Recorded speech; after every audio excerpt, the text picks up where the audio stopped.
Hey there, and welcome back to Baldur's Gate 3. My name is Pete, and today we complete another episode of this honor mode walkthrough with our Dark Urge Halfling Bard, Sylvia Hairyfoot. Now, before we get into the recap, you may hear it throughout what is going to be a rather lengthy episode. My voice is still recovering from being down with the cold for a week. There's going to be a decent chunk of in-game dialogue in this one, so I hope it won't be too bad. But if I sound a bit more exhausted than usual by the end of it all, now you know why. With that being said, last time we left off, after wrapping things up in the Shattered Sanctum, and with that in the Goblin Camp, we met and eliminated Troll Ragslin, one of the Goblins' leaders, we unlocked the Bookworm and Action Surge achievements, we made sure that the Goblin Sazza survived the entire ordeal, and eventually we agreed to help Minthara raid the Emerald Grove, although of course we have no intentions of actually following through on that agreement. Today then, we begin with a little bit of combat. Instead of returning to the Emerald Grove right away, we first of all make a quick pit stop in the Blighted village, where the last few goblin stragglers still remain. Baldur's Gate. At least it's some kind of civilization. I do miss the gate though. The Elf Song Tavern, sunset over Grey Harbour, fried fish at the docks. Drunk young patriarchs naked in the fountains. Civilization. Following this brief conversation, we enter the village square and take note of the goblins positioned in and on the houses around us, so let's put our party in position as well. We've got Lae'zel and Will here on one roof, standing behind the two goblins closer to the ledge. Sylvia and an invisible shovel, meanwhile, are on the roof on the opposite side of the street, and Astarion is below them inside the building. And with the two enemies clustered so closely together, let's use a cloud of daggers to kick things off.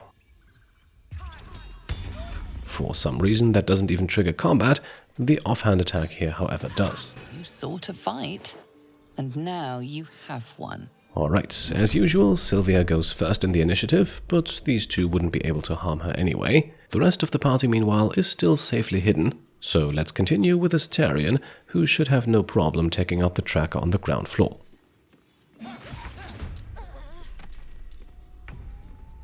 Meanwhile, on top of the other building, we move Will into position, so that his Eldritch Blast ideally catapults both enemies off of the roof.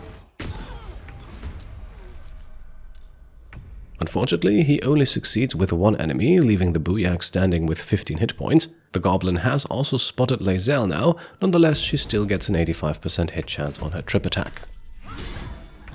She gets the kill, but her action allows her to strike a second time, and we can split this between melee and ranged attacks, so let's use the high ground to our advantage. Lovely, there we go, and with that I think we can now end our turns. The cloud of daggers will take care of the rest. Alright, on to looting then, let's make this quick. A spell scroll, some supplies, and 2 fire arrows on the goblins on the roof here. More fire arrows on the one inside the building. The one now lying dead in the streets also has some on them, and there is a fire wine barrel nearby that we also want to grab with Lae'zel. Climbing onto the roof then, we find another scroll and a moss-covered key. This key opens the chest here in the village square, a chest we already picked open long ago. Moving on then, we find a single patrolling goblin near that village square, an easy target for 2 crossbow bolts in the back. On the body then, a scimitar and a helmet, nothing spectacular, but we're also not done just yet. Let's make our way through the village apothecary and back out on the other side to find 3 more goblins hanging out in the backyard. We wait for their patrol routes to take them into our desired positions and then once again enter turn-based mode. This time we've got Lae'zel and Sylvia positioned close to the action, while Will is perched on a nearby balcony and Astarion hides in an alley around the corner. Once more then, we begin things with Sylvia, this time with a slashing flourish. Your violence hasn't gone unnoticed. It's about to be returned in kind. Alright, now unfortunately the goblins immediately spot Lae'zel, adding her to the initiative, but Sylvia still goes first, and that means we can freely jump over to Will now, who keeps it simple with 2 more Eldritch Blasts. One is a kill, the other one takes off half of the tracker's hit points. Time to sneak in with Astarion now and take care of the other half. Alright, and even better, he seems to be far enough away to not get entered into the initiative just yet. So let's hide again, sneak up on the last remaining enemy. With only 10 hit points remaining, that guy should not be too difficult to deal with.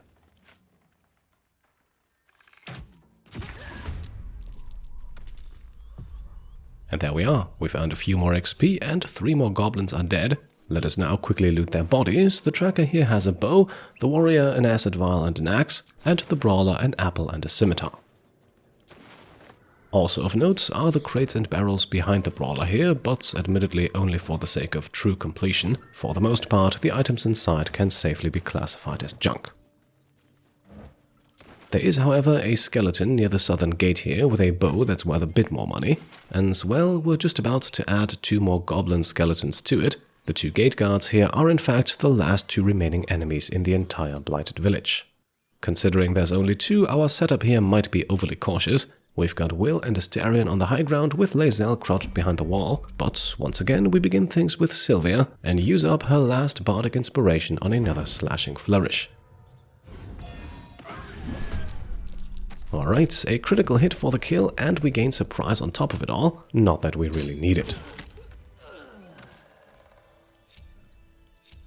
And so, in true Dark Urge fashion, Sylvia slaughters the final 2 goblins here all by herself. After looting their bodies, we can do a quick tour around this part of the map too, because we haven't really been here yet. The collapsed burrow here is unfortunately empty, but there is some mugwort growing a bit further down the path, next to a hunter's stash that is surprisingly also empty. A second mugwort plant can be found if we loop back in a northwestern direction. At this point then, we are officially done. Let's fast travel back to the Emerald Grove. Now, in the last episode, it was made very clear, I think, that Minthara's raiding party would only attack after the next long rest. Unfortunately, the same is true for Halsin's arrival, and so there isn't really much to do here at the moment. Nobody is prepping the defenses just yet, and despite the considerable progress we have made in our journey so far, the conversations we can have in the grove at this point are nothing new.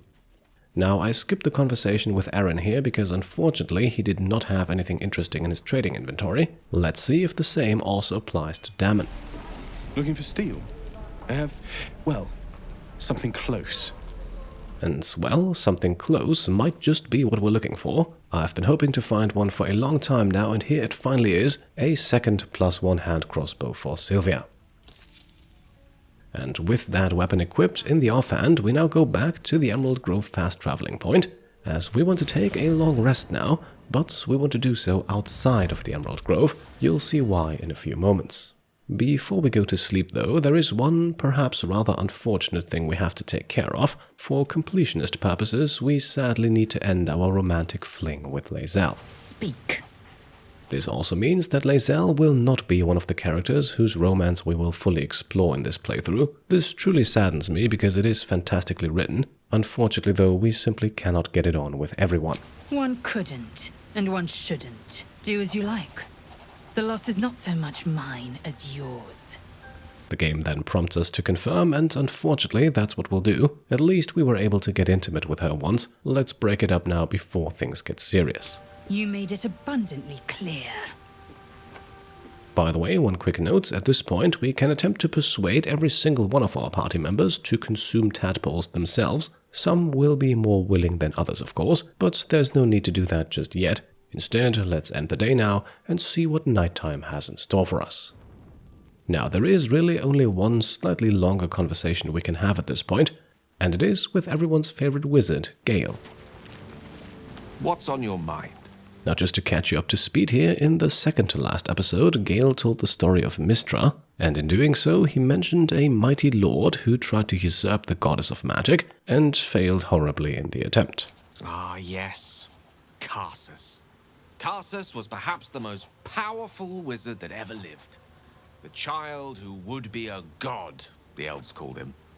And he tried. With a spell of his own devising, he endeavored to usurp in one fell swoop the power of the goddess of magic. Mistril, she was called then. Imagine what it must have felt like to be a god, to know yourself, to be untouchable, to be mistaken. As Karsus aimed his spell at her, she began to unravel, and with her, the entire weave. Too late did he realize what he had unleashed. It would have been the end of everything had not Mistral sacrificed herself. The goddess of magic is all magic. By dying, the entire weave was lost, and the spell that challenged a god failed. It was the end of Mistral, the end of Karsus, and the end of an entire civilization. As the child who would be a god was turned to stone, his empire came crashing down around him. The floating cities of Netheril were no more. An event that came to be known as Karsus's folly. Now, instead of casting judgment, let's ask another question. Did the death of the goddess of magic mean that all magic was gone at that moment? And if so, how was it restored? For a spell, Mistral was reborn as Mistra. Upon her return, the weave returned with her. Now, so many centuries later, I try to follow in the footsteps of Karsus. Not to destroy Mistra, but to prove my love for her. I tried to control only a fraction of the magic that was unleashed that fateful day. I merely sought to return one tiny diamond to an imperfect crown. Gale's folly, one might call it. History, repetition. It's the way things go. And as such, the illithid tadpole perhaps presents an even more dangerous threat to Gale than to our other party members. So should it take control of him after all, what will he do? If it should ever come to that, if I ever know I am no longer able to stop it, I will do anything I can to ensure no one but me pays for my mistakes. I will find the remotest place on the surface of Faerun, or perhaps far below in the depths of the Underdark. I will await that death, alone. I promise I will not betray your trust. You kept me by your side despite the menace that I am. If worst comes to worst, I will be long gone before the curtain falls. Alright, and I guess that's all the assuring we can get at this point. Let's leave him to it then and go to bed. After all, we have a big fight coming up and want to be well rested.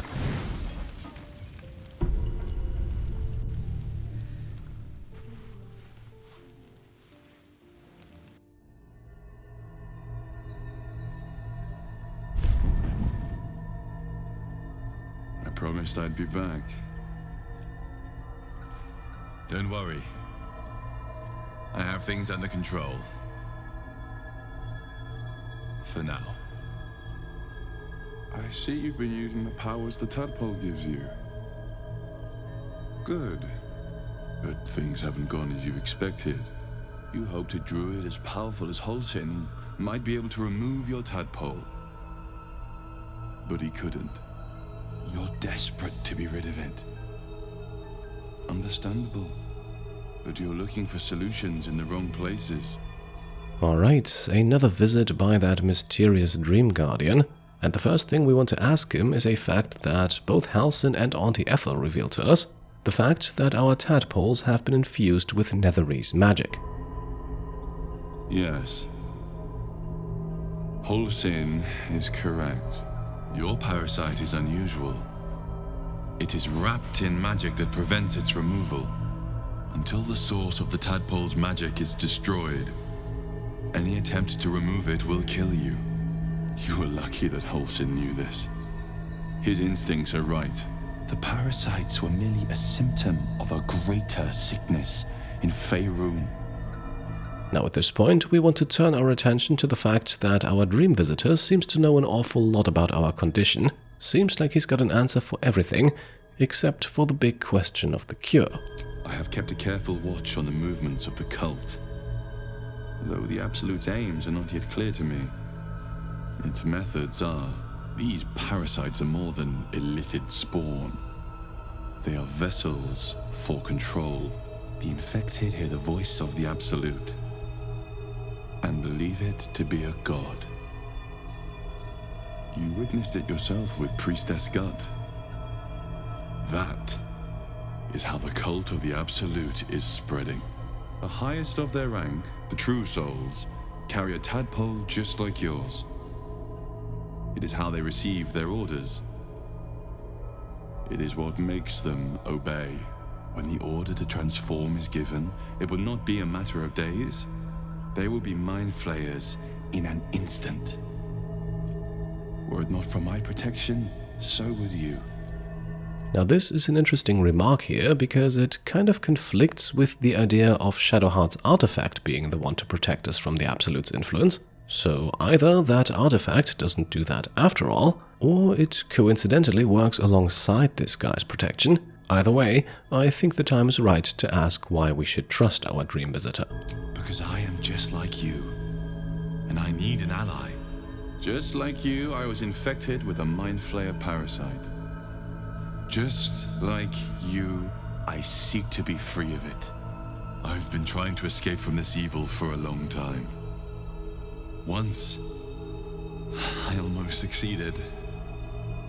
Now, through you, I've been given a new chance. You can go where I cannot, and I can protect you from that evil. If we work together, we may turn this around. Hells. They need me. I have to go. Now, if we take him at his word, he spoke a lot about us helping him, but he hasn't actually given us any instructions yet, so how about we ask for those before he vanishes again? The power I used to protect you, I stole it from someone. They want it back. I will hold them off for as long as I can, but sooner or later I will be worn down. You must discover the source of the magic that controls the parasites before that happens. The cultists are gathering at Moonrise Towers. Use the powers your parasite gives you to convince them you are one of them. And when you find the source of their magic, destroy it. Go. Our freedom depends on it.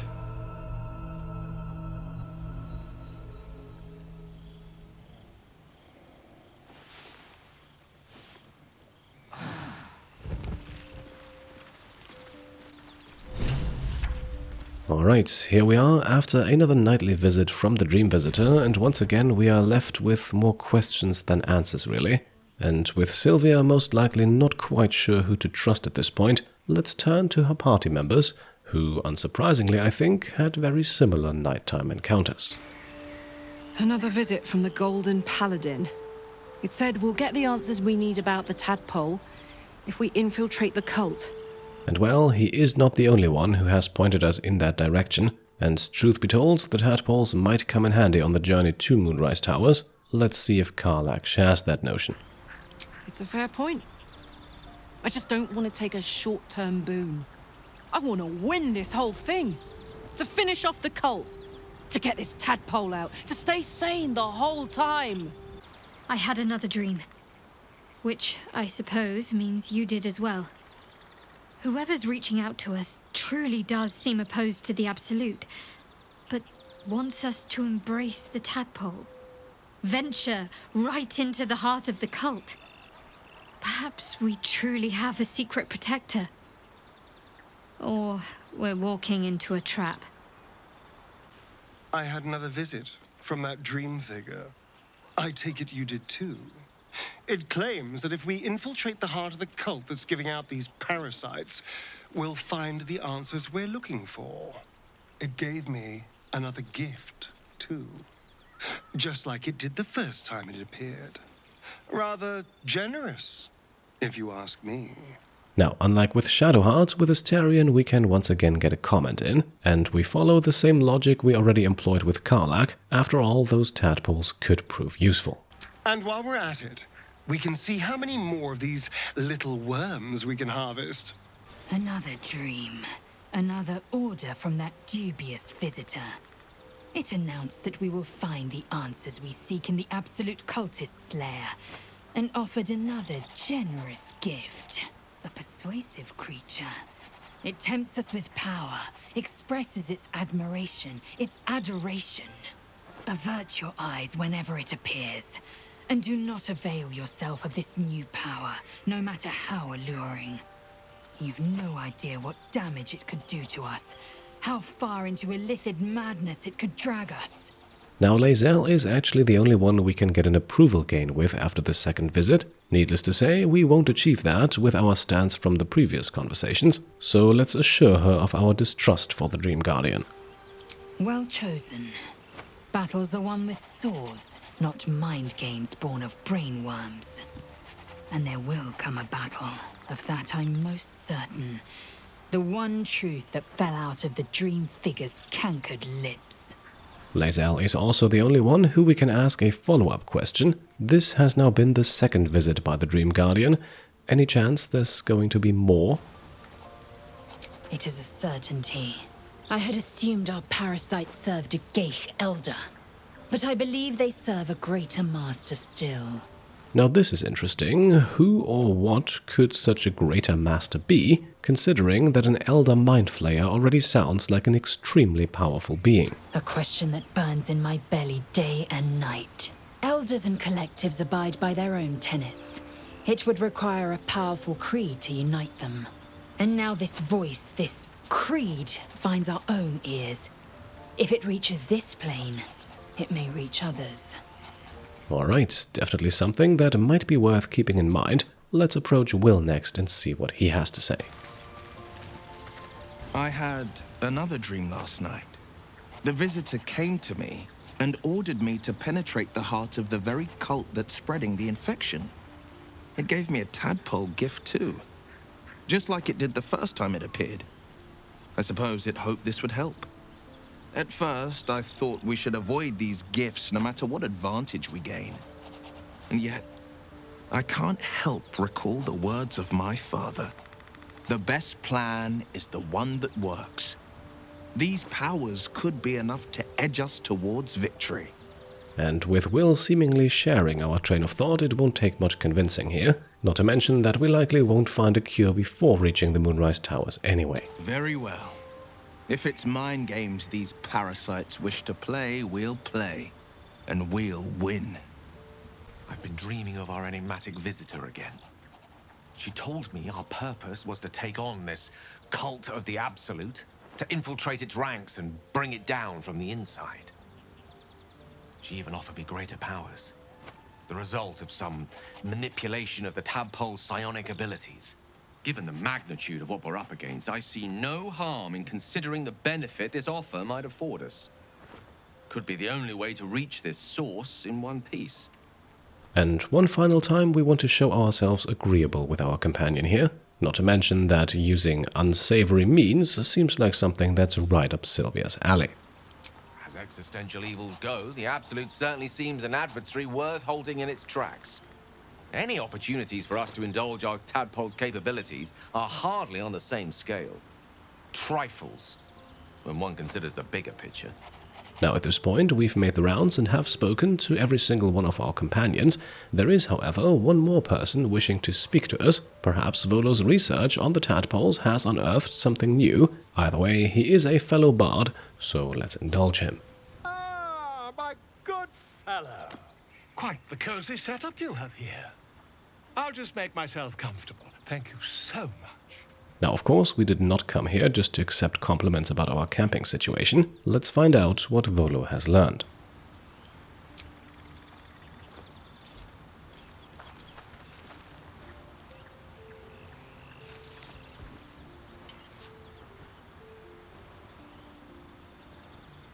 My research turned up a rather brilliant technique that seems quite actionable. It's not too deep. Just behind the orbital socket. I could attempt an extraction. I've a needle in my tunic, after all.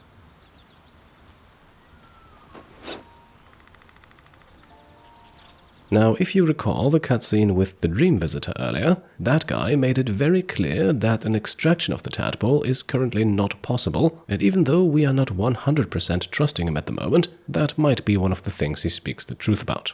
You won't find a more learned opinion on this matter, I assure you. Now, it may seem foolish, but we're actually going to accept his proposal. Seeing as Sylvia's right eye is already mangled quite severely, I suppose she's got nothing left to lose. Volo carefully holds one of your eyes open and begins to prod uncertainly with the needle. Now, I probably should have warned you that this scene is not for the faint of heart, and it is going to get worse, unfortunately, especially since Volo does not exactly seem like an expert at all of this. Don't fidget. The needle must slip behind your eye, not through it. The needle finds the gap between eyeball and socket. Volo frowns. and begins to push. Now once more, we have the option to stop this procedure at any moment, but who knows, in this bizarre world a bard clumsily using a needle might just be what saves us. After all, we have exhausted most of our other options. Pain shoots through your body as the needle snags on your optic nerve. I think I have it! The needle seesaws back and forth, plucking the nerve like a harp string. Oh, bother. There's some obstacle in the way. I shall need a more robust implement. Now, I suppose this is the point where any sensible person would abort the procedure, for the sake of true completion and potentially a few other things, though we're not going to. So let's hold still and await whatever else he's got in his pocket. Volo carefully withdraws the needle from your eye. Then, reaching into his bag, he produces an ice pick. And no, the irony of option 1 beginning with I the implement is not lost on me here. Nonetheless, let's go along with it. Let's be honest here, how much more damage can he really do? Volo slowly brings the ice pick closer to your eye. Now, don't move.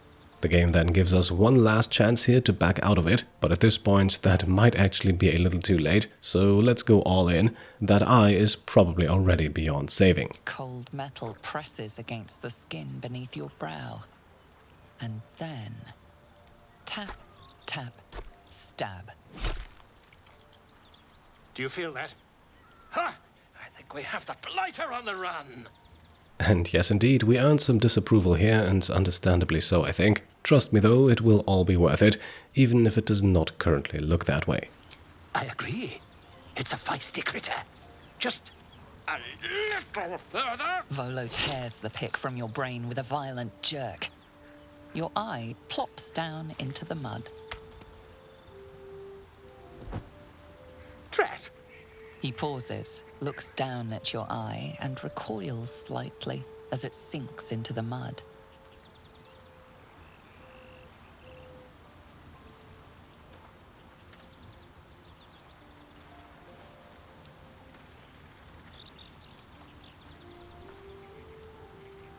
There appears to be an amount of cosmetic damage.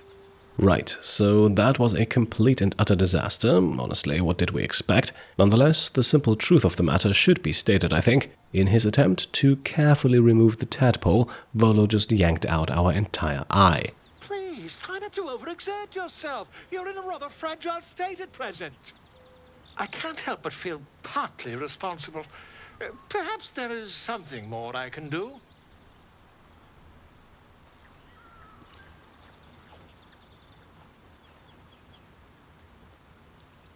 Take this. A far superior relic to that old jelly you were chained to. Try it on for size. And, it was very nice to have met you. I'm sure you'll sort out your little brain problem one way or another. Far away from here, if you've a heart. Terribly sorry, my friend. Ta. Alright, and with that, Volo runs off, accepting at least part of the responsibility. Sylvia, meanwhile, is left with a bleeding eye, but only for one more turn. Once that turn wears off, we then experience the full benefit of Volo's replacement, an artificial eye that lets us see through invisibility. Now, I'll admit you probably need to know about the outcome of this cutscene beforehand in order to go through with it. From a more academic standpoint, perhaps, it has at least revealed that even with brute force, we won't be able to remove the tadpole. So in that regard, the Dream Guardian was right. Now, coincidentally, we're also standing right next to someone who can perhaps tell a story or two about losing an eye. Let's speak to Will, then, to get a unique comment on what just happened. Welcome to the League of the Lone Eye, my friend. Not to minimize the pain of Volo's poking and prodding, but I promise, you'll be used to the prosthesis in no time. Besides, I find it gives one an air of mystique. No one's more intriguing than a woman with one eye. Well, let's hope that proves true in our future romantic endeavors. For now, you can see it on the left here, we have made some changes to our party, and with this long rest behind us, we are now leaving our camp to return to the Emerald Grove. Wait! Bows down! Gods above, we took you for a goblin! Get up here! I want that gate sealed before they arrive. And we need to talk! Right, so no goblin attack just yet, but you can't see it. The defenses have been prepped already. At this point, we will find a few more tieflings than usual manning the gate, and we're going to speak to them all now to assess the situation. Won't pretend I expected to see you back again.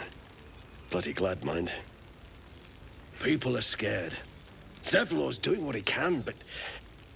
well, seeing you on the walls might put the steel in their spines. Mine too. Gods, I feel sick. We're not ready for this. I'm ready for this. I'd rather die fighting than with an arrow in my back. Right, not everyone feels the same, it seems. Most importantly, though, we need to come up with a plan, and for that we best speak to Zevlor. Gods above, you're alive. A little light, just as the day seems darkest. I'd given you up for dead at the goblin camp.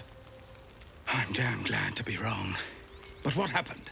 We've seen them massing in the woods.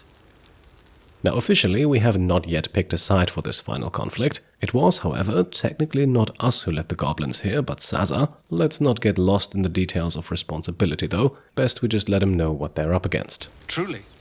Hells, I didn't expect it. We were almost ready to leave. Well, there's nothing for it now. A fight it will have to be. We threw them back once. If you're with us, perhaps we can do it again. And that is indeed the plan. Speaking of which, is there perhaps anything more we need to know about the preparations that are being made? What I have is no choice. We need to thin their numbers quickly if we're to survive. Every ounce of oil that we could spare has been buried out in front of the gate. We'll blow the horn to draw them in, and pray our fire arrows strike true. Alright, I think that sounds like a good basis that we might even be able to improve upon in a few moments. For now, let's show ourselves confident and optimistic. After all, it seems like the tieflings are once again relying on us. Your courage is catching, it seems. Or perhaps I've finally lost my reason. Make what preparations you deem necessary, and then sound the horn. Let's have this done. Right, now that horn can be seen to the left here, and we're not going to sound it for quite some time. First, let's speak to a few familiar faces. You're back. Nice to see a familiar face. And, since it's been a long rest, his inventory has restocked. Let's take a look. I wish I had better, but this is all I have. Alright, and we get lucky once more, this time with a third +1 hand crossbow and a +1 scimitar. The crossbow not for Sylvia, but for someone else who may need it in the future. May Timora's luck twist your way. And that's not all. We also have 2 more tieflings standing nearby. Don't spare the fire arrows. Let's see if goblins are prettier with a coat of burning oil on. The goblins, do they fight well? Now, Pandirna seems rightfully concerned, and trying to calm her down by calling the goblins just vicious is likely not going to work. So let's appeal to her cause instead. After all, the tieflings have everything to fight for. Some of us have more of that than others. I'll just be glad to live out the day. With the grove now preparing for the raid, the map has also been altered a little, with new crates and barrels scattered around, and it is important to collect whatever valuables can be found inside before transitioning too far beyond this chapter of the game, otherwise these containers will eventually be gone. Admittedly, as you can see, there's not a whole lot of treasure to be found, but the 3 heavy chests here deserve a mention, as they all contain a fair number of goodies. Moving deeper into the hollow, we can note that Trader Aaron is nowhere to be seen, so let's turn left towards Zevlor's secluded chamber. Good to see a familiar face.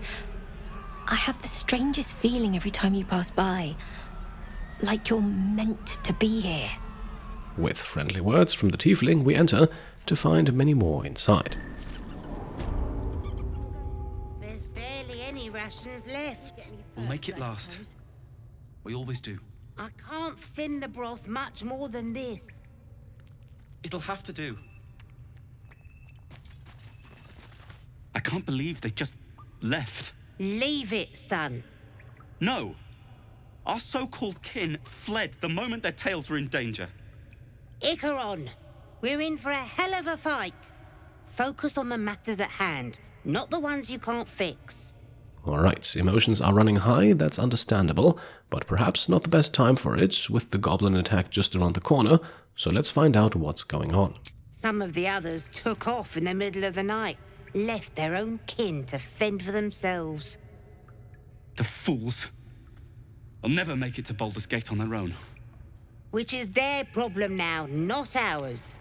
And as relatable as it may be to just flee the grove and never look back, that is not the message we want to convey here, so let's try to shift his focus back to the fight at hand. Exactly. And look, we're not on our own, are we? Not anymore. I know. Thank you for not running like the others. I would have given them an extra helping. They're cowards, Mother. You don't owe them anything. But can you really blame them after El Terrell? We can't run forever. I'd rather stand and fight. And while we're here, we can also get a few more lines out of everyone. We were just about prepared for travel rations, not a bloody siege. So many people left. I'm glad someone stuck around. Someone decided we were the best suited to see to any wounded. Better all round if you keep everyone in one piece up there. Trust me. I wish I could help on the walls, but I wasn't a soldier, really. Just a trumped-up guard. I can't. I'm sorry. Told you to get out while you could, didn't I? Should have taken my own bloody advice. I pray Arabella is safe with the other kids. Knowing her, she's fashioned a weapon out of a rock and some string. This place is cursed. We can talk after this is over, if we're alive. First druids, and now goblins. Lady Doom really has it out for us, doesn't she? And with that, let's head back outside. There are no new containers to loot in this area, but just outside the chamber, a locked adventurer's chest can be picked open now, and no one will mind us doing so. We don't have Astarion with us, but the DC of 10 is doable for Sylvia too, and we can always re-roll should we fail.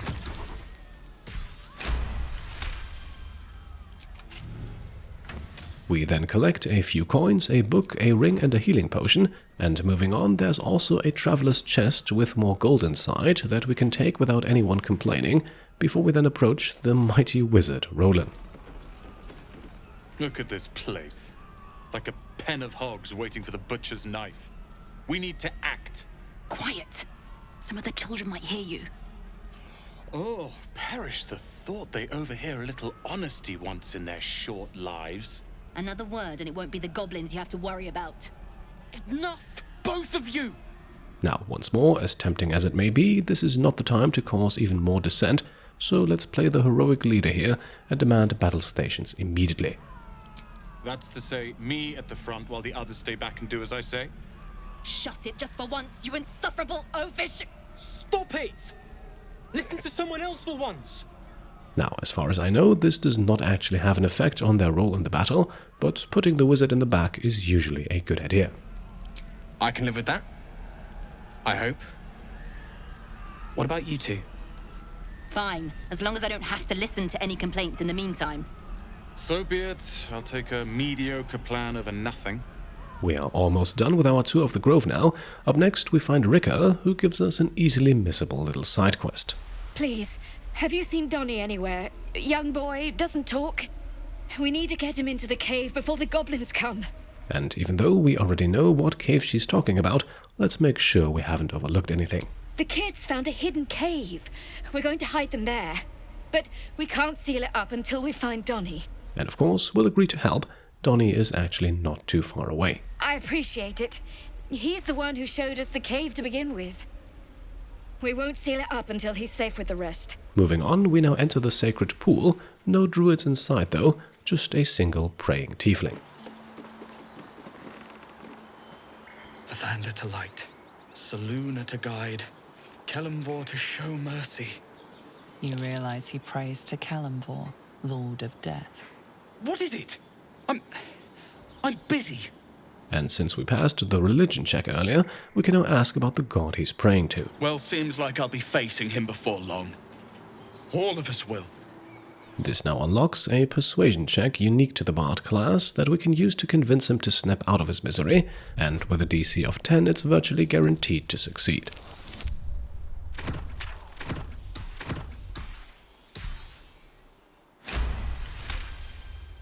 Mrag. I'd like to see Memnos rhyme in some heroic verse. Fine. I'll help. See you during the fight. We gain approval with Gale and Shadowheart, the main reason they're in the party at the moment, and can now find Donnie near the entrance to the inner sanctum.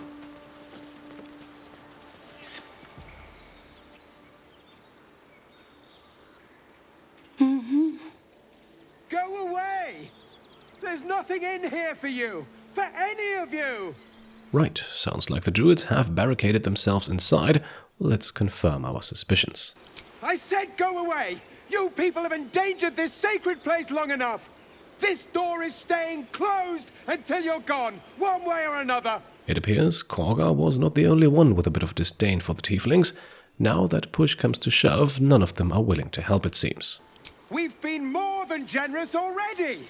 We have to take care of the Grove's future! Move away! And indeed, calling them cowards is probably deserved at this point. With their help, the upcoming fight would undoubtedly be much easier. Then this sacred grove could be a comfort to them in their final moments. But this door is staying closed. Now leave! And so we are left with no other option but to tell Donnie to leave it be and to join the other kids in the cave.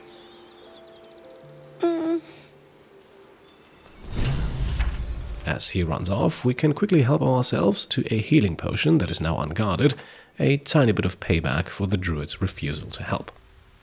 Then we run after the boy and squeeze through the concealed hatch ourselves to check in with the tiefling children. I'm gonna kill 5 goblins. So, I can take 10. Then I'll take 100. You can't even count to 100. I don't have to count. I just have to hit him. You should be manning the wall. I wanted to, but Asherak says I needed here. You can hide in here if you like. No one's getting past us. Right, let's hope the fight does not spill all the way over to these two and find out what the rest of Mo's little band is up to. And over the horizon, they saw a ship, like some great beast bursting from the waves. The Wandering Eye, the jewel of Baldurin's fleet. So named because, well, because Baldurin travelled far, and so much. But he had finally come home to save the city he loved.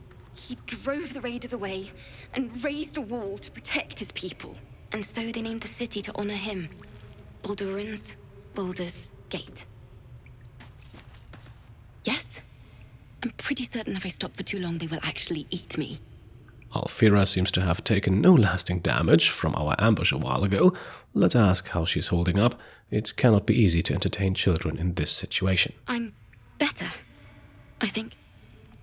Song's coming along. Thanks to you. Live through the day and you might even get to hear the finished thing. Just be safe up there. Shh! She's getting to the good part. She's talking. The Harpy Killer! Are you here to save us? Like Baldur saved the city? Now, we are not going to get lost in the details with Murkon here. Let's just reassure him that we're here to save the grove. Good. And after, the lady can tell us stories about you. Don't worry. Mattis says the goblins can't get inside if we're quiet. You can leave your valuables with me, if you like. Goblins strip the dead down to the last stitch, so I hear. And once more, these are only children, no matter how tough their words may seem, so we're going to stay polite and show ourselves optimistic. Prefer lies, do you? See you later, then. Somebody stole the idol. If I find out who it was, I'll recruit him. Well, best we hightail it out of here then, lest we get dragged into Mole's business. After all, we've got a grove to defend. I don't want to fight goblins. You can't make me.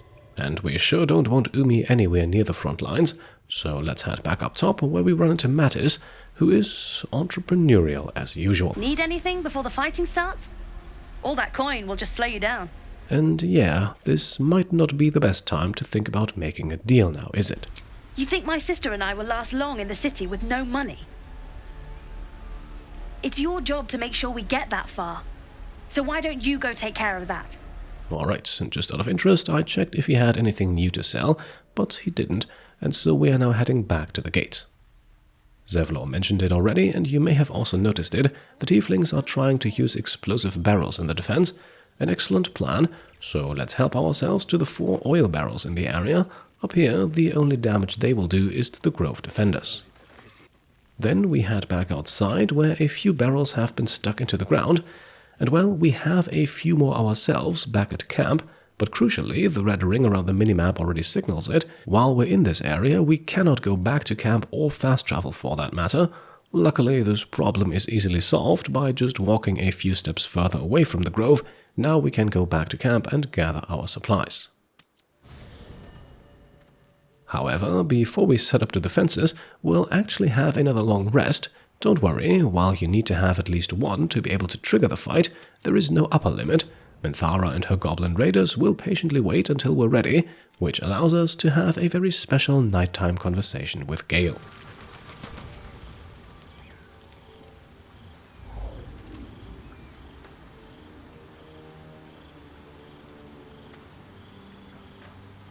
As a bard, we are offered a unique dialogue choice here that I feel adds a lot, as this is the image of Mystra, goddess of magic and arguably once the most important woman in Gale's life.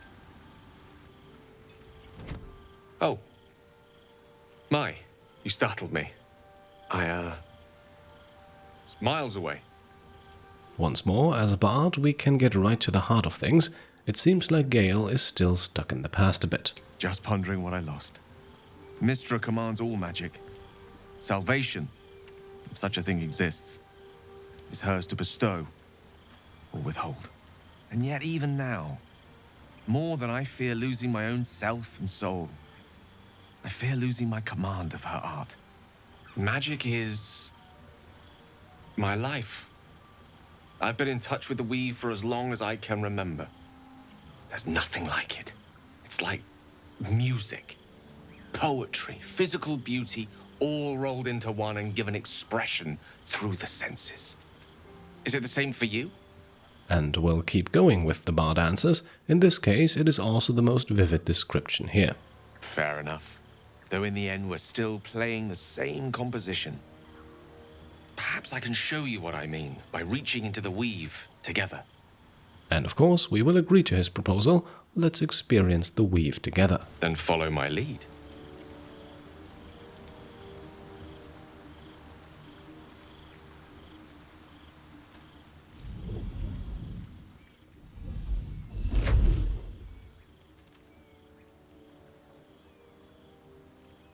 Now you. Once more, bards and other magic-wielding classes have an easy time following Gale's instructions, so we don't need to pass any skill checks.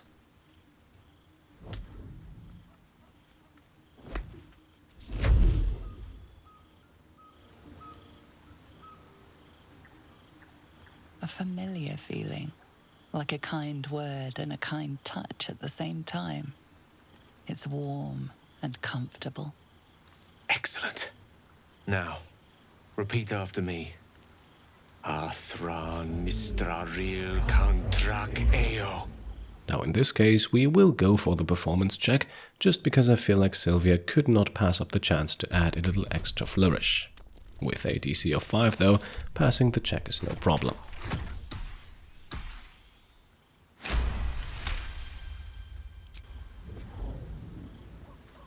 Ah, yes. The scent of rosewater and a sense of well-being. A sliver of weave that tastes sweet on the tongue. Very good. Now, I want you to picture in your mind the concept of harmony, as true as you can. Since history and insight are not Sylvia's strong suit, let's stick to the bard option once more, and let's have harmony wash over all of our senses.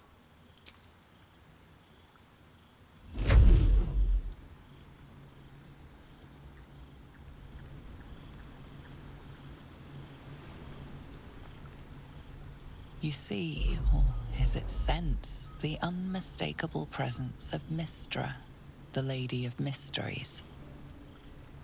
There's something like the anticipation of a kiss, then the pleasure of being cloaked in peace. You are safe. You are nestled in the cup of Mystra's hand. You did it! You're channeling the weave. How does it feel? For a change, we'll leave the bard option this time, as it feels a little arrogant. Instead, let's praise Gale for being a wonderful teacher. Oh, I know. The weave connects you. The moment feels intimate. Now at this point, it is perhaps worth revealing that this here is the potential beginning scene for a romance with Gale. We have no intentions of pursuing one, but this is why we had to break things off with Lae'zel earlier, as you can only court 2 party members at once at this stage of the game. We did all of that because I feel like this scene is important to understanding Gale's character, and it doesn't feel romantic unless we choose so, which again we won't, also because it seems like Gale is still otherwise occupied when it comes to romance, so it just doesn't feel right to force ourselves into the picture. The weave evaporates, and as it does so, you realize the night feels suddenly cold and lonesome. Oh. There it goes. How easily things slip away from us, no matter how hard they were in the obtaining. Good night. I enjoyed sharing a moment of magic with you. Alright, now that was a lovely little interaction that I really wanted to show you, and there is one more thing we can do at this point. Let's speak to Astarion. Darling, I was just thinking about you. Remembering our time together, the things we've shared. And I don't just mean that lovely neck of yours. I'm growing to like the whole package. Honestly. And you clearly like me too. So? Right, so he's clearly a bit more straightforward with his intentions. For the moment though, let's shroud ourselves in mystery. I could feel it.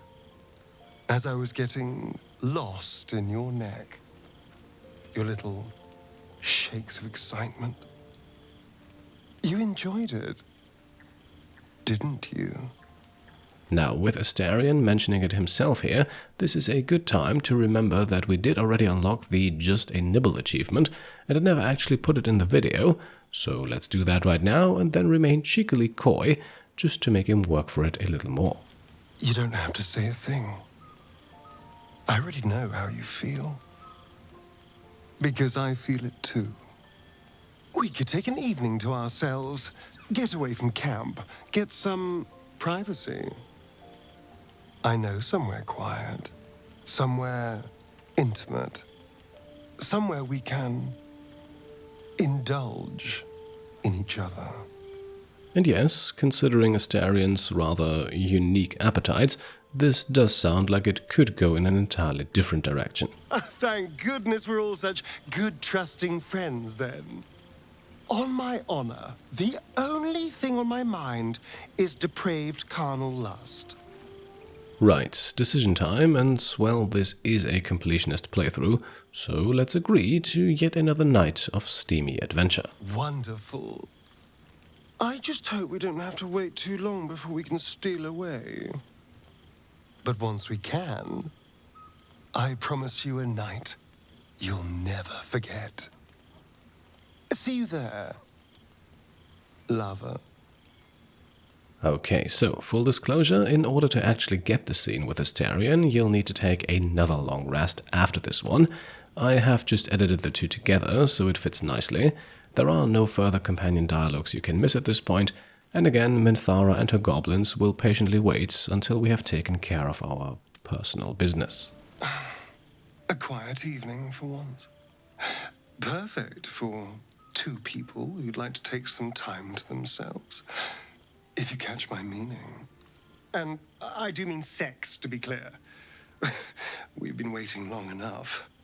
Even though it is clear that we are going through with it, we can show ourselves hesitant for a moment here, just to get a little more out of the conversation. Of course, only if you want to. But trust me, you do want to.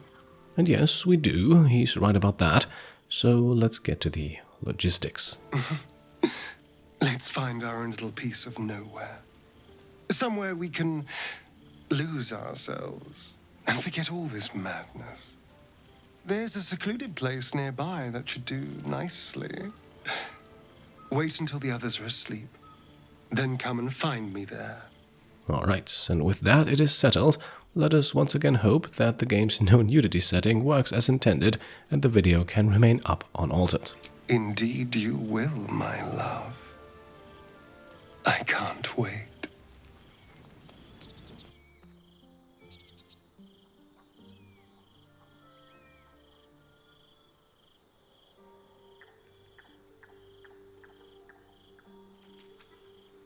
There you are. I've been waiting. Waiting since the moment I set eyes on you. Waiting to have you. Now, at this point in the game, Astarion still strikes me as someone who somewhat relishes the hunt, if you will, so let's not give in to him all so easily. Don't I? You're here. And I don't think you want to talk. I think you want to be known, to be tasted. We are, however, very much aware that this is a two-way street, so it's not just about what we want. What do any of us want? Pleasure. Yours, mine, our collective ecstasy. That's what you want, isn't it? To lose yourself in me. And for now, let's just stick to having some fun. No need to dive in too deep before we've learned all of Astarion's qualities. Then let's have some fun.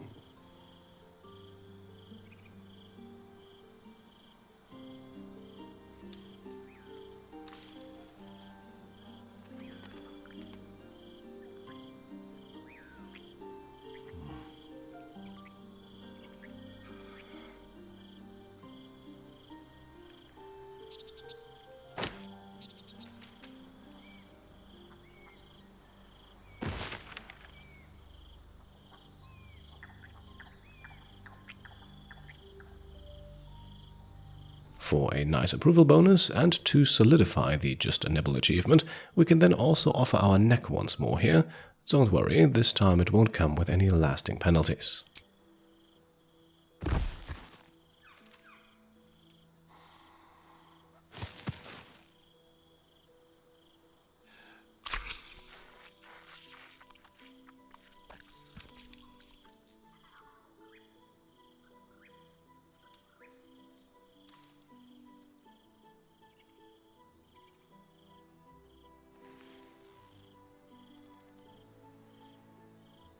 On the next morning, we then take the chance to talk about Astarion's scars. Sylvia strikes me as someone who would try to use this opportunity to learn more about him. It's a poem. A gift from my old master, Cazador. He considered himself quite the artist, and used his slaves as a canvas. He composed and carved that one over the course of a night. He made a lot of revisions as he went. You recall the sharp, complex lines of the script. It was written in the language of the Hells. Passing the intelligence check then also allows us to comment on the fact that they're written in Infernal, which results in a slightly curious answer. Infernal? Who knows? The bastard was insane. Now let's go. We've wasted enough time already.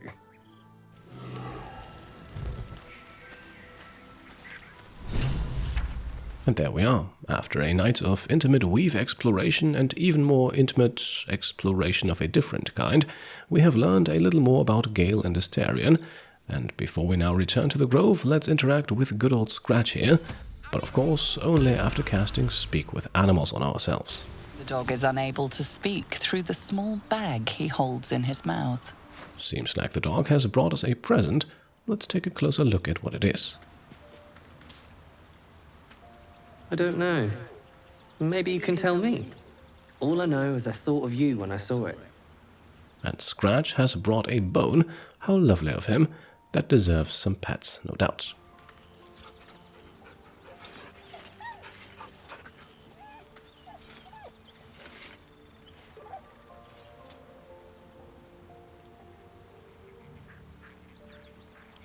So, we now have a bone in our inventory, and it is just that, an ordinary bone, nothing special about it.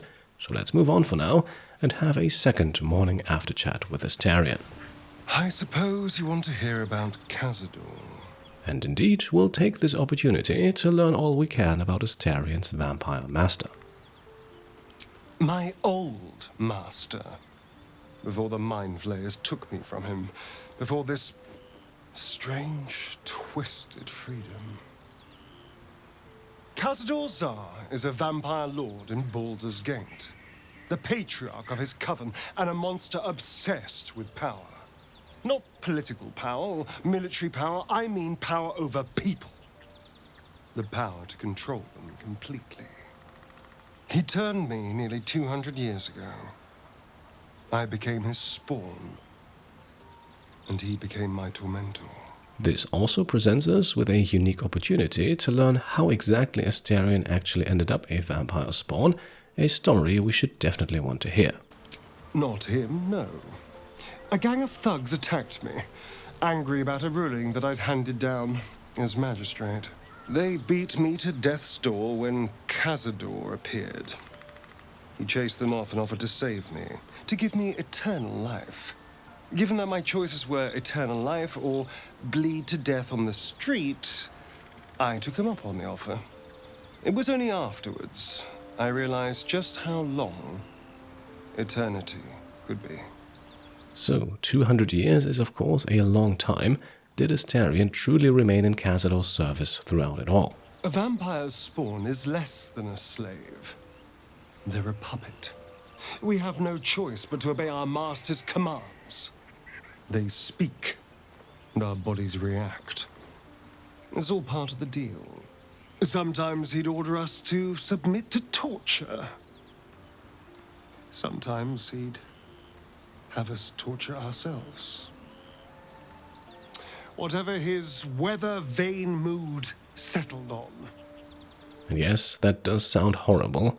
For what it's worth, let's show our sympathies. Thank you. But this isn't about sympathy. It's about knowing what we might be up against. The Mind Flayers aren't the only monsters out there. They're not even the only ones hunting us. All I'm asking is that you keep your eyes open and watch out for anything lurking in the shadows. This here then, another opportunity to gain approval. Let's assure him that we're watching his back. What more could I ask? Now, is that all? Now, following this little chat, we can curiously also ask about Raphael's proposition, which happened quite some time in the past, and which would perhaps also put us in a situation not quite unlike Astarion's. I won't lie. It's tempting. If I keep the tadpole, I risk transforming into a grotesque monster. If I lose the tadpole, Cazador has control of me, body and soul, and I return to the shadows. It's grim either way. So why not sell what's left of my soul to a devil? Better he has it than Cazador. Well, as relatable as that notion may be, it would only be trading one master for another, and a devil is not exactly much better than a vampire. You're familiar with the phrase, better the devil you know? I know Cazador, and I'll take anything that saves me from that. Well, a telling statement if ever there was one. Let's not pry further. Instead, let's also ask about that bounty hunter we encountered in the swamp a while back. So it would seem. Hopefully he bumps into some gnolls while stumbling around at night, and that's the last we hear from him. Now, of course, we are not talking about the subject, just to exchange fantasies about someone's demise. Why is that bounty hunter after him? I didn't do anything. I was kidnapped, just like you. It seems Cazador wants me back. Now, a mighty vampire lord sending a lone bounty hunter to catch Astarion feels strange to say the least. So are we sure it is Cazador who's behind it all? It was him, I'm sure. Only he would know to send the Gur after me. It was a group of Gur that attacked me that night in Baldur's Gate. I would have died had Cazador not appeared and saved me. Right, sending a message it seems. But why on earth would a monster hunter serve a vampire especially if it is to hunt another vampire. They may have no idea who they're working for. Cazador likely paid someone to call in a favor, and here we are. He doesn't do simple plans. Not if he has a complex one that pits a dozen enemies against each other. No. This hunter is a message. Cazador's letting me know that even out here, he can get to me. He wants me back. Well, I think that could be more easily achieved by Cazador himself, not to mention that it seems like an awfully convoluted plan compared to just eliminating Astarion and finding a new toy. Maybe he wants to make an example of me, to show what happens to runaways. Or maybe he thinks death is too good for me.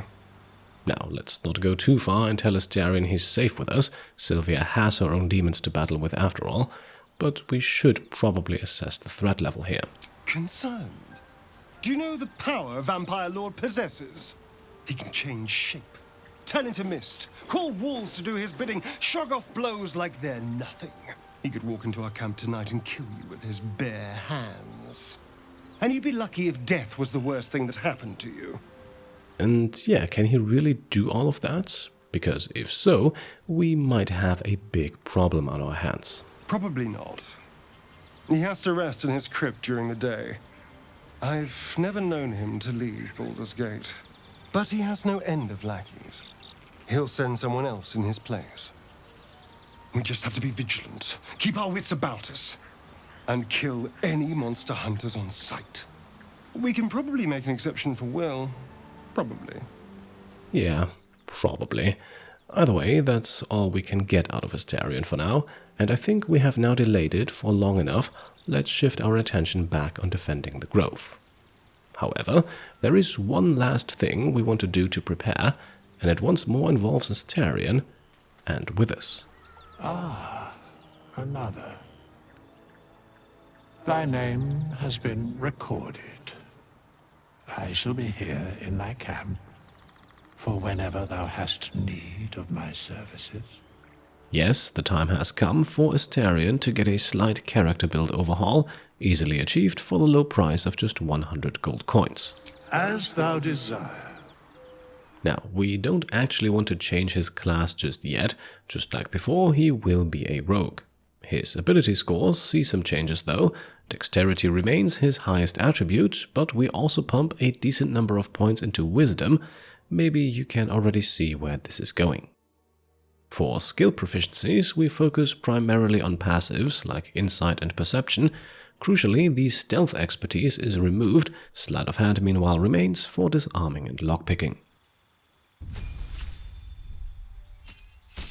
At character level 2 then, we gain cunning actions. We're already familiar with those, so let's move right on to level 3. This is the big one. I actually recall mentioning it quite a few episodes back, but we are now going to deviate from the path of rogue and will multiclass with Astarion. You can do this with any character and any combination of classes. In our case, we want to make Astarion a ranger. The whole aspect of hunting prey definitely suits Astarion character-wise, and in terms of gameplay mechanics it also synergizes nicely with the rogue. Of course, one of the main downsides of multiclassing is that even though Astarion is now at level 3, he will only gain the benefits of a level 1 ranger. The other 2 levels are rogue levels after all. For now, those benefits include True Strike, arguably the worst cantrip in the entire game, and the ability to select a favored enemy as well as a favored natural environment. These 2 choices don't matter a whole lot, but if we pick Bounty Hunter here, we gain proficiency in Investigation, another useful passive skill, and it synergizes well with the Ensnaring Strike spell that we're going to pick up anyway. Natural Explorer then lets us select the environment Astarion feels most comfortable in. We'll go with Beast Tamer here to unlock the Find Familiar spell. None of the options really stands out here though. We also gain proficiency in one more skill of our choosing, and we'll stick with the default here and pick Survival, great for spotting those hidden treasures. Moving on then, character level 4, and we're gaining our 2nd level in Ranger. This is where we now unlock spells for Astarion, also not a dramatic change, as he was and still is capable of casting Firebolt. We'll keep it simple here with Hunter's Mark and Hail of Thorns 2 solidly useful damage-dealing spells. We also get to pick a fighting style, and you know what we're going for here. Whether it's dual swords or dual crossbows, 2-weapon fighting is what we want to have.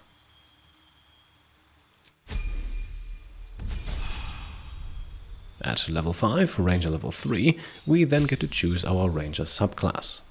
There's 4 to choose from. Beastmaster and Swarmkeeper both focus on different forms of animal companions, and Hunter gives good boosts to combat, but we want Gloomstalker, focused on eliminating enemies quickly and silently from the shadows, just the way Astarion has always done it throughout this playthrough. Crucially, this subclass unlocks the Dread Ambusher feat, a flat +3 to initiative, and a free extra attack in the first round of combat that does not consume an action and even deals increased damage. Superior Dark Vision is a nice add-on on top, but not really what we're taking this for. Gloomstalkers can also hide as a bonus action, so Rogue 2 is not strictly necessary, and they can go invisible once per short rest for even more stealth ambushes. Finally, we also gain the Disguise Self spell, another good way to remain undetected. We can also add a 3rd spell to our list, and we'll go with the aforementioned Ensnaring Strike here. Most of the other options are not bad either though. And that's it. Mechanically, the way we play Astarion will not really change much with this, but the initiative bonus should not be underestimated, and we can bump it up even further with this +2 hide armor we grabbed a while back. That gives a further +1 bonus to make his total a +7, and if we then also exchange his hunting shortbow for the Bow of Awareness, that increases things to a +8, and that will be extremely valuable in a few moments.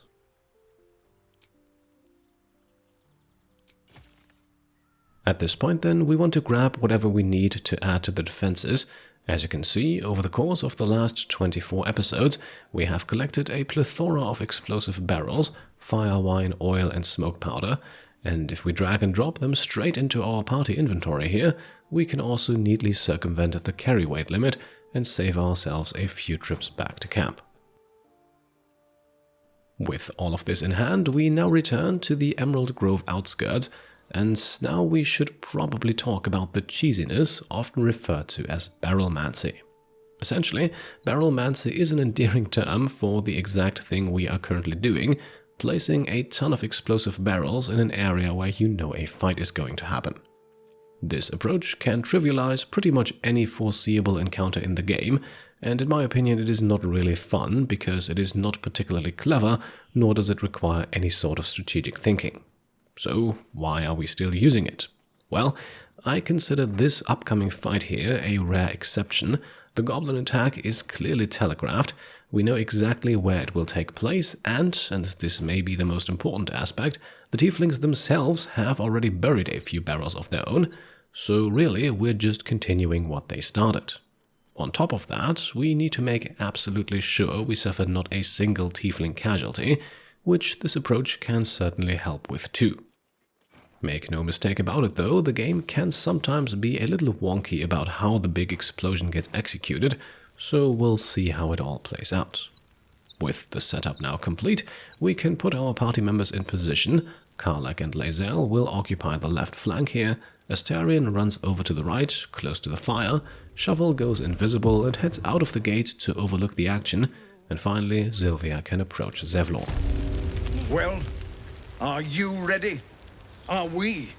And we won't get anything new out of him by going over the plan once more, so let's confirm it, we are ready for battle. Sound the horn then.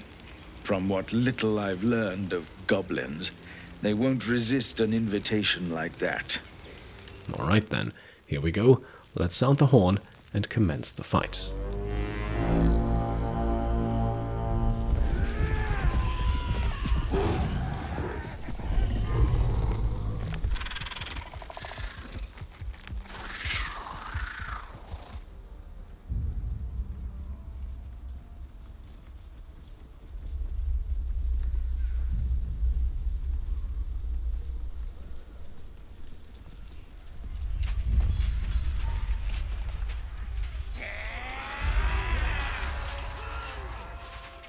This is it.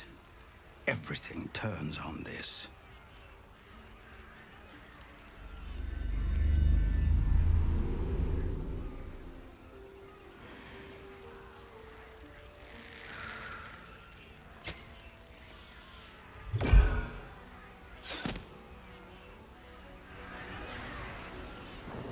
get that damn gate closed! I know that you are all afraid, but I also know that you have been fighting your whole lives. We have never been handed the easy choices or the gentle paths, and this is no different. These creatures would take our lives, our children, our future, and we must resist! A splinter of ice works its way into your mind. A pretty speech. It almost brings a tear to my eye. Now slit his throat and open that gate. The Absolute wants all of them dead. Right, and this is where we now confirm our betrayal. Minthara's crusade ends here. We'll make sure of it. Traitor! You think you can stand against me and the Absolute? I'll dissect you.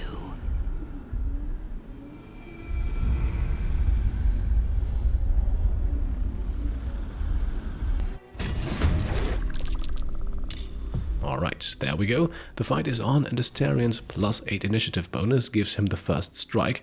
Definitely no guarantee, considering the two sword spiders here both get a +5 bonus, and initiative rolls are only 1d4. These two spiders are one of the main reasons we respect him though, as they are very dangerous, but with a +8 to initiative, there's only a very small chance they go before Astarion. The rest of the raiding party is then sizable. Not all enemies have actually entered the initiative here, this can sometimes happen. There's also an ogre and a hobgoblin among them, not to mention Minthara herself, level 6 with an AC of 16 and 67 hit points. We have certainly seen worse, but make no mistake about it, we don't want to get into a clubbing match with her. Also of note are these transport barrels behind the ogre here. These were not here before, but they can easily be overlooked. Now, I think it's time. Before we begin though, let's move Shovel a bit further away from the blast zone, and then we're going to dip Astarion's bow in the fire here, and let loose the arrow of all arrows.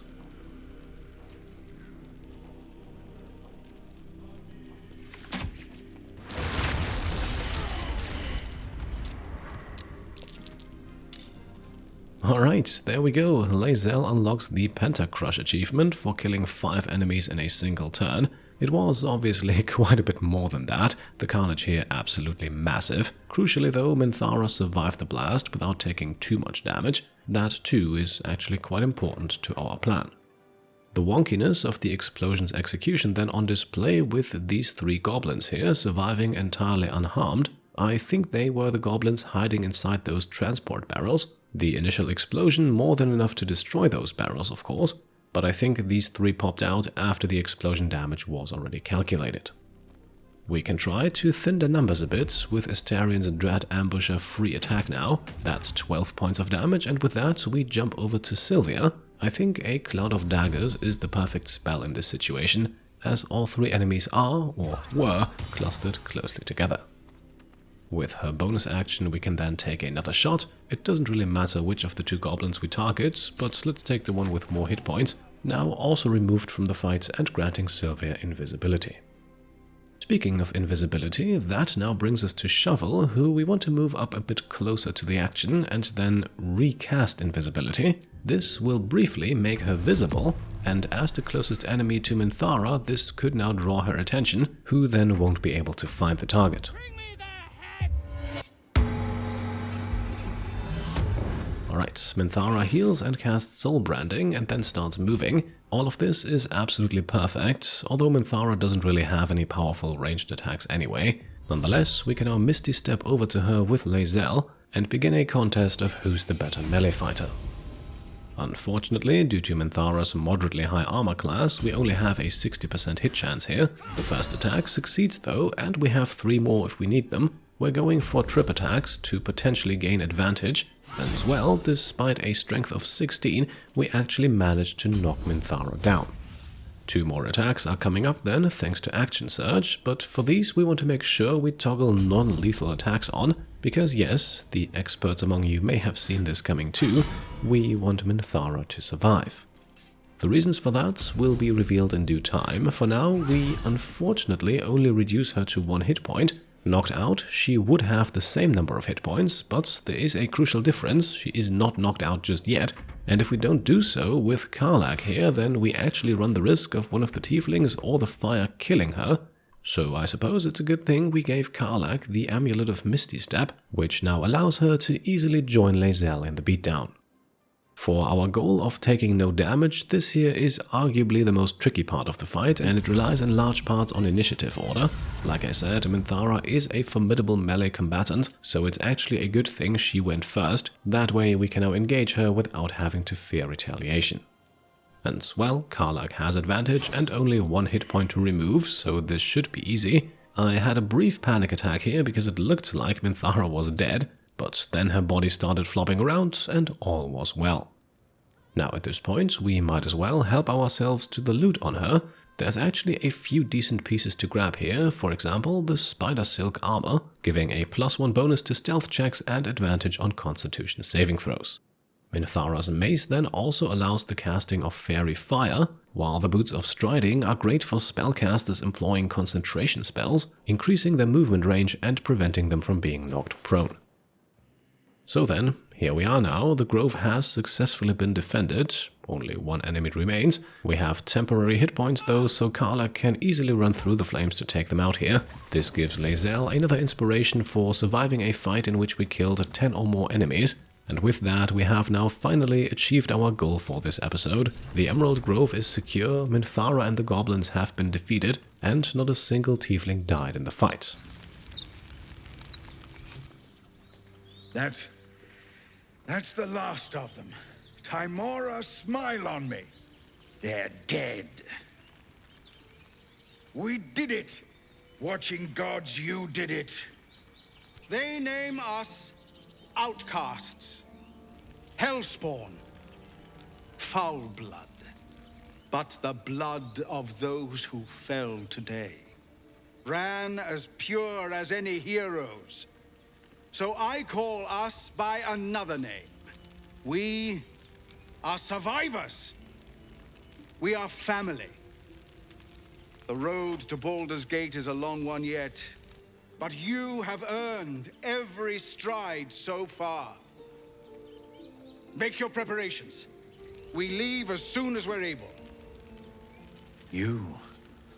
I don't know if you were sent here by gods, or fate, or sheer bloody luck. I don't care. You were a friend when we needed it. And we won't forget that. Should you ever need it, you have family in Baldur's Gate. But we need not speak of departures just yet. We have time. The road is clear. And I, for one, could use a bloody drink. We'll join your camp tonight, if you'll have us.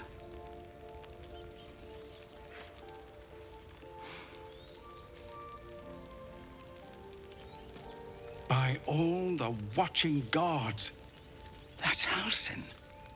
He'll have some hard words for Korga, I expect. Go, speak to him. You're the reason he has a grove to return to at all. We'll be here when you're ready to travel. Alright, and despite the fact that we took 3 long rests after saving him, somehow Halsin managed to still arrive after the fight was over.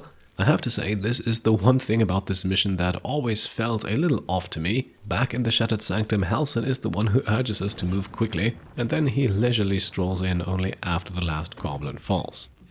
Now, be that as it may, we thankfully did not need his help here today, and it looks like we have a celebration coming up the next time we head to camp. For today's episode though, I think the video is already long enough. Please forgive me for all of the socializing we had to do prior to this big finale. It was unfortunately necessary if we truly want to experience everything our companions have to offer, or, well, if not everything, then at least as much as we can. Like I said, we sadly cannot romance everyone all at once. I would say though that we have reached a good point to make the cut for today, so let's wrap things up right now. As always, I hope you enjoyed the video, and if you did, then I would be very happy if you could leave a thumbs up. If you like what I'm doing and want to support me and my channel further, then you can of course go ahead and subscribe to stay up to date, grab some merch over on shop.petecomplete.com, or become a channel member or Patreon supporter. Thank you all for watching, and I'll see you next time. Cheers.